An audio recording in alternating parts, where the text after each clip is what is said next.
Item ಯಾವುದೇ ಇರಲಿ try ಮಾಡಿ ಆಚಿ ಚಿಕನ್ ಮಸಾಲಾ. ಅಮೆರಿಕ ಇರಾನ್ ಯುದ್ಧ ಮತ್ತಷ್ಟು ಉದ್ವಿಗ್ನಗೊಂಡಿದೆ. ಉಭಯ ದೇಶಗಳಿಂದ ಭೀಕರ ದಾಳಿ ಪ್ರತಿದಾಳಿ. ಇನ್ನು ಪ್ರಮುಖ ಸೇನಾ ನೆಲೆಗಳು ಮಿಸೈಲ್ ಘಟಕಗಳು ಒಡಿಸ್ ಆಗಿದ್ದಾವೆ.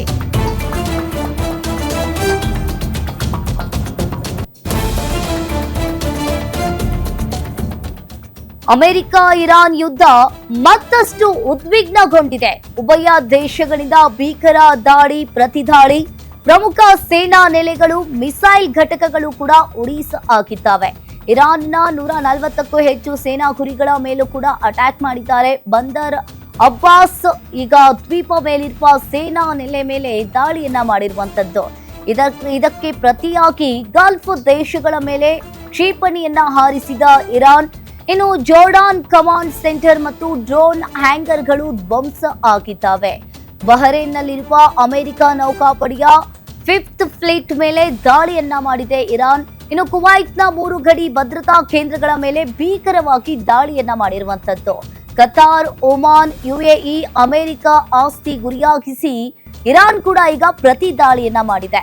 ಇನ್ನು ಕತಾರ್ನಲ್ಲಿ ಮಗು ಸೇರಿದಂತೆ 3 ಗಂಭೀರವಾಗಿ ಗಾಯಗಳಾಗಿದ್ದಾವೆ. ಈಗಾಗಲೇ ಮತ್ತೆ ಇಲ್ಲಿ ಇರಾನ್ ವರ್ಸಸ್ ಅಮೆರಿಕ ಮತ್ತೆ ವಾರನ್ನ ಶುರು ಮಾಡಿದ್ದಾರೆ. ಈಗಾಗಲೇ ಪ್ರಮುಖ ಸೇನಾ ನೆಲೆಗಳು ಮಿಸೈಲ್ ಘಟಕಗಳು ಕೂಡ ಒಡಿಸ್ ಆಗಿದ್ದಾವೆ. ಕುವೈತ್ನ 3 ಗಡಿ ಭದ್ರತಾ, ಕತಾರ್, ಒಮಾನ್, ಯುಎಇ ಈ 3 ಗಡಿಗಳನ್ನ ಈಗಾಗಲೇ ದಾಳಿನ ಮಾಡಿರುವಂತದ್ದು. ಭೀಕರ ಯುದ್ಧದಿಂದ ಹರ್ಮುಜ್ ಜಲಸಂಧಿ ಮತ್ತೆ ದಾಳಿ.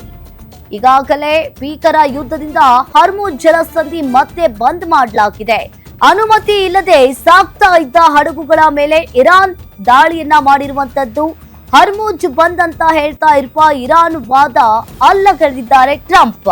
ಇನ್ನು ಹರ್ಮುಜ್ ಮುಕ್ತವಾಗಿದ್ದು ಹಡಗುಗಳು ಸಂಚರಿಸ್ತಾ ಇವೆ ಅಂತ ಹೇಳಿ ಅಮೆರಿಕ ಹೇಳ್ತಾ ಇದೆ. ಇನ್ನೊಂದ್ ಕಡೆ ಹರ್ಮುಜ್ ಸಂಘರ್ಷದಿಂದ ಮತ್ತೆ ಕಚ್ಚಾ ತೈಲ ಬೆಲೆ ಏರಿಕೆ ಆಗುವ ಆತಂಕ ಈಗ ಶುರುವಾಗಿರುವಂತದ್ದು. ಈಗಾಗಲೇ ಜಾಗತಿಕ ಮಾರುಕಟ್ಟೆಯಲ್ಲಿ ಸದ್ಯ ಕಚ್ಚಾ ತೈಲದ ಬೆಲೆ 35%ಕ್ಕೆ ಜಿಗಿತವಾಗಿದೆ. ಇನ್ನು WTI ಕಚ್ಚಾ ತೈಲದ ಬೆಲೆ ಬ್ಯಾರೆಲ್ಗೆ $74. ಯುದ್ಧ ಮುಂದುವರೆದ್ರೆ ಜಾಗತಿಕ ಹಣದುಬ್ಬರ ಮತ್ತೆ ಹೆಚ್ಚಾಗುವ ಸಾಧ್ಯತೆ ಕೂಡ ಇದೆ.